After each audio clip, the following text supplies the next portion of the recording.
Hey, welcome back. I'm Nathan King, and today we're going to talk about the basics of public speaking and all the tools that you need in your toolbox to be a world-class communicator. Thanks for tuning in.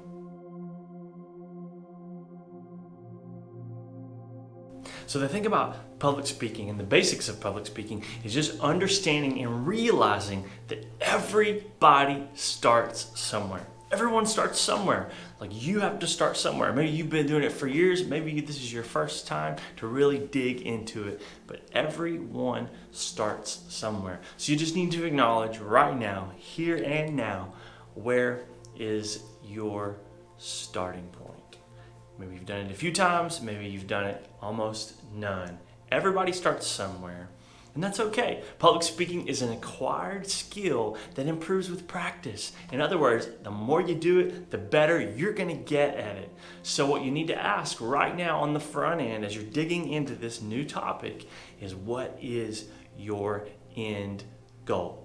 What are you trying to accomplish? Hopefully, if it's academic, it's more than just a grade. Hopefully, you're trying to improve in a skill that'll benefit you for the rest of your life. If it's business oriented, you want to be able to communicate big, important ideas in a way that helps influence people, maybe helps you get a sale or gain a promotion or whatever. But there could be a lot on the line for you when it comes to nailing communication down the road. Recently, I think it was in the book called Ultra Learning, maybe, I was reading the story of a man who set out to be a world champion communicator. And he hired a coach to just pump him up and give him some tips. And he practiced for 6 months. And this guy, he went on to actually win a world championship in communication. I didn't even know that was a thing. Listen, you might be a world champion communicator, but you're never going to know until you start. And the truth is, everybody starts somewhere. And so I just believe, as a communicator, we all have to understand that there are some big tools in our communications toolbox. In fact, there's 9 of them that we're about to unpack. Okay? I don't know about you, but I love to build things. I'm passionate about building things. It could be something that I'm building out of wood at home. I recently built like a play set for my kids. It could be something I'm carving or crafting. I just love to build and to make things. And one of the things that I've been doing now for over 20 years is crafting talks, communicating in front of people. Now, I realized down the line that I wasn't great at it. In fact, I didn't even know about most of these tools. I only used a couple of them, and even those I didn't use very effectively. But over time, as I've grown as a communicator and as I've been able to do it in the nonprofit sector, in the business world, in the church world, and in academia, in the political world, all of those areas, even in advertising and marketing and all that kind of stuff, all the avenues that I've been blessed with the opportunity to communicate in, I realized that there is a whole lot more than just a couple of things you got to get right. And here's the truth, because I've sat in a whole lot of classrooms over the years listening to people talk about communication, and we usually, in the academic world, we only focus on a couple of these, and I think that's unfortunate, because there really are 9 of these you need to ace to be a world-class communicator. And I'm still learning and growing in a whole lot of these, but I want to share what these 9 things are with you today and help you get off on the right foot. So here we go. The 9 things that you're going to need to learn how to ace as a communicator to be truly great at it. The 9 tools in your communications toolbox are data, words, your voice, your posture, your mannerisms, your attitude, empathy, your reputation, and leadership. There's 9 of those, so let's go ahead and get started. Because if you want to improve as a communicator, you have to learn to get better with the tools. So tool number 1 today is data. Yeah, data. Look, the data, it matters. Like, you have to have something worthwhile to say as a communicator. You remember that TV show Seinfeld? Of course you probably do. It's been everywhere for decades now. But it was a show about nothing. Like, literally, it was a show that had no point. It was about nothing. But as a communicator, you can't get away with talking about nothing. Like, you gotta have something worth saying. And data is the foundation that all good talks are built on. This is the information that you're transferring from you to your audience. It's facts, it's ideas, it's logic, it's statistics, history, etc. Data is the tool you use to shape the reliability of your content. Every day, you and I, we interact with unreliable messages crafted using bad data. Look, you can't build a good talk with bad data. But data alone is not enough. You need the rest of these tools. Tool number 2 today, words. You need words that win. Look, data is the information you craft a talk around, and it is the information that you deliver to an audience. But words, tool number 2, words are the carefully crafted way that you say the data, that you state the data. So choose your words carefully, intentionally, creatively. Like, find unique ways to say things that makes them memorable. Look, you don't have to use a lot of big fancy words. I had a history teacher in junior high that called those 50-cent words, and she would charge you 50 cents every time you said one. Look, good communicators use easy to follow sentences and understandable language. The more technical or specific a talk is, the more important this idea becomes. Especially if you're speaking to a general audience. There's a word we use for this. It's called jargon. Toss out the jargon. That's the specific language to a certain kind of discipline or work industry or something along those lines. If you're not talking to people in that world, don't use jargon. Aim for words that are conversational. Most talks should feel like a warm conversation with a dear friend. Like, we've all listened to someone speak over our heads because pride makes people want to sound smart. Like, you got to kick pride out of your delivery and out of your vocabulary. You already have the microphone. You already command their attention. You don't have to prove that you deserve it. You have an important message to share, so you serve your audience best with words that win and the words that you choose. So tool number 2 is words. Tool number 3 today is your voice. Man, you have to voice your emotions. Your voice is the vehicle for delivering your important words. Think about this for a second. You've had a parent or a friend or a teacher who said something really important to you, like they had something really important to talk about, and you were really interested in maybe what they had to say, and your excitement, it lasted about 18 seconds because they were so boring. Look, you as a communicator have to model how you want your audience to feel about what you have to say. It's the truth. Your voice is the primary tool that you use to model expectations. You show your audience how you want them to respond to what you say. Why should an audience be excited or engaged or interested or maybe even angry about something if you as a communicator aren't? Your voice demonstrates your energy, passion, and confidence, your enthusiasm, and all of your big important ideas. Careful pronunciation shows that those ideas are important to you. Volume and speed of your delivery demonstrates passion, and sometimes even like an intentional whisper. It can highlight an attention to detail. Your voice is the main tool that you will use as a communicator to connect with your audience. So make sure you voice your emotions. Tool number 4 today, your posture. Your posture, it's an invitation. Your posture is how you present yourself to an audience. And it matters so much, man, so much, because we communicate in a lot of ways non-verbally. In fact, the vast majority of our communication is done non-verbally. So your posture is either going to lower the walls between you and an audience, or it's going to raise barriers between you. In other words, there's positive and there are negative postures when it comes to communicating. So old school speaking, that line of thought, the kind of old school train of thought when it came to communication, was that you should stand up straight and rigid. You hold yourself up and boom your voice. And listen, that was because there was no technology to aid in the delivery process. These days, it's different. In fact, you're watching this and engaging with this only through technology. So today, in our communication style, we want to choose a posture that helps us build empathy with our audience, which we'll talk about a little more later.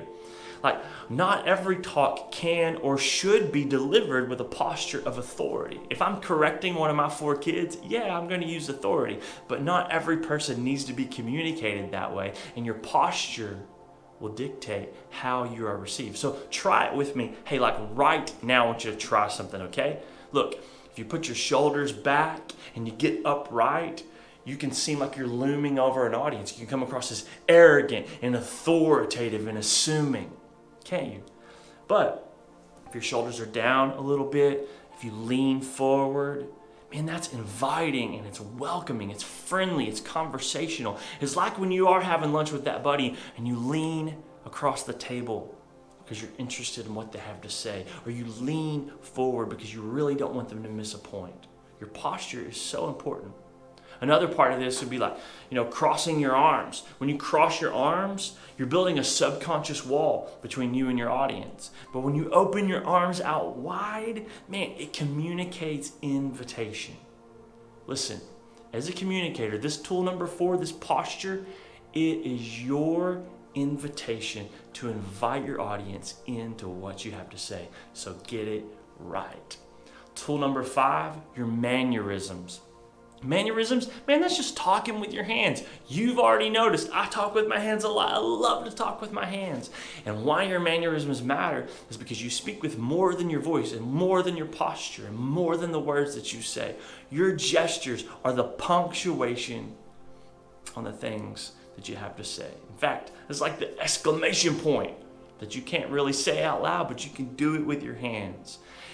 And most beginning communicators don't really know where to start with this. I've seen it thousands of times. Get up in front of somebody and you have no idea what to do with these 2 things. I spent a lot of time in front of people or in my earlier years with a guitar strapped to me. And then one day I didn't have the guitar anymore and I was still talking in front of people. And I just kind of wanted to do this all the time.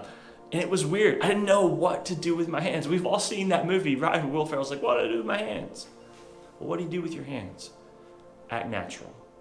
Be natural. Don't afraid to be expressive. Look, if you're flailing them all over the place, these wild, sweeping gestures, it's going to be distracting. Most people don't really talk like that in real life. I'm willing to bet you don't either. Just be natural. Use these mannerisms that are a natural part of who you are to deliver this important message that you have to say. I think you're going to ace it. Tool number 6 today, it's your attitude. Man, your attitude is your mindset, and your mindset speaks. Your attitude is the mindset that affects everything when it comes to communication. Like you have to care about the message way before you ever say a word. Your attitude is the mental state that you master before you take the stage. Man, you work on your attitude when you're in the writing room, when you're picking those words and you're choosing the information as you research things. Like this is where you nail down why you are speaking. You got to get the why right. I love Simon Sinek's now classic books start with why. You got to ace the why. Your attitude, it should really answer some fundamental questions, okay? First of all, you're going to answer, why am I speaking about this topic? You're doing that way before you have a mic in your hand. You're answering, why am I speaking to this audience? You got to really wrestle with those and land on an answer that's going to benefit and add value to other people's lives. Then you need to answer these questions. How do I feel about both? How do I feel about speaking about this topic? And how do I feel about speaking to this audience? Listen, if you're challenged by the topic and you're challenged by the audience, you've got to address that in the writing process so that you can do the work necessary to create something of significance, because your message does matter. So ace that. Know your why and know your how. Now, how do I feel about both, and how do I want the audience to feel about it? How do I want the audience to feel about this topic? Having the right attitude, man, it's critical, because it influences all the other tools that you use. It really, really does. And it's only after you know the why and how that you answer that last question. It's only then, man, that what I say or what you will say will begin to connect that why am I speaking and how do I want the audience to feel. Let me go back and say that one more time. It's only after you know the why and the how that you can answer this last question. What will I say to connect why I am speaking to how I want the audience to feel? That comes from your attitude. Okay? Tool number 7 today is empathy. Empathy! Good old-fashioned empathy. Look, you gotta care about your audience. We've all heard that talk. The one where the speaker just wanted to be heard, like they were so important and their talk was so important. And you, as their listener, you owed it to yourself to listen to whatever it was they had to say. It's an exercise in frustration, and it's a waste of an opportunity. But you're not that kind of communicator. Look, you must demonstrate empathy for your audience. You have to care about your audience as much as you care about the message. You get that? You got to care about your audience as much as you care about the message. If your only goal is to deliver information, you won't deliver the information. Like if your only goal is to be heard, you won't be heard. If your only goal is to make a point, you won't make your point. But if your goal is to serve your audience, you'll learn how to use these tools effectively. Like you'll arrive at an attitude of serving your audience. And that's empathy. If you don't care about your audience, man, you have no business speaking to them. You know that old adage, people, they don't care about how much you know until they know how much you care. It's true. And empathy is the way you prove it as a communicator. Your message matters, your audience matters, and you serve both your message and your audience best when you use tool number 7, empathy, to its maximum effectiveness. Tool number 8 today is your reputation. You gotta be credible before you try to be heard. Be credible before you try to be heard. Look, your reputation is your life off the stage, out of the spotlight, out of the limelight, behind the camera. Look, you need to be the kind of person worth listening to. You ace that way before an audience will come to hear you and want to know who you are. And I realize not every opportunity is like this. Not every person is a famous communicator. But your reputation really does precede you. And if this is something that you're going to find yourself doing more often in life, you want to have a reputation of doing it right, of valuing your audience. This is one of the parts that I fell short in a lot in my life, is I didn't think about my reputation as much as I thought about what I had to say.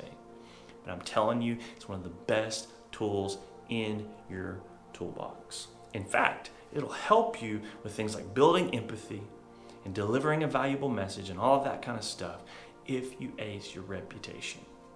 Don't try to look like you have a great reputation. Actually do the work in your own life to build one. Okay?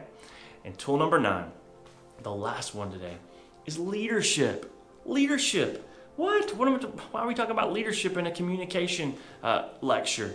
Because all speaking is an opportunity for influence. In fact, man, if I could show you what's happening in your brain as you're communicating to somebody, it's amazing. It's been mapped out by brilliant neurologists and people who study brain stuff. The words that you say actually have a physiological impact and influence on someone's mind. That's wild. It's like Jedi mind tricks, but not really. And I love this idea that leadership is an opportunity for influence. And I don't know if you follow him. One of my favorite leaders is a guy by the name of John Maxwell. And he defines leadership simply as this: leadership is influence, nothing more, nothing less. And every time you speak to an audience, you're engaging in an exercise in leadership. Everything else in your communication toolbox, it'll rise and it'll fall on this one principle. Man, are you leading your audience toward something worthwhile? Are you adding value to their lives? You get one opportunity to say this message to this audience in this setting. One. What? Leverage the opportunity to make the world a better place. You might not impact millions, but man, you can impact someone. Influence is a rare commodity. Don't waste it. You can use it to serve others and to make the world better. Or you can waste it in service to your own agenda. Man, what are you going to do with your influence as a communicator? That's the 9th tool. So, as a recap, remember, everyone starts somewhere. You got to start somewhere. No one comes out of the gate mastering all 9 of these tools: data and words, voice, posture, mannerisms, attitude, empathy, reputation, leadership. Nobody masters all of those right out of the gate. But if you want to improve, you have to get familiar with the tools. You have to become intentional. And so let me leave you with one final thing today. Identify the one we talked about today that you struggle in the most. Find a way to begin to grow in that one. Start right there. Don't be intimidated by all of it. Don't try to ace it. Don't try to be perfect. Just start somewhere. Everybody starts somewhere. Don't be afraid to get started. Why? Because you have a message worth sharing. Thanks for hanging out today.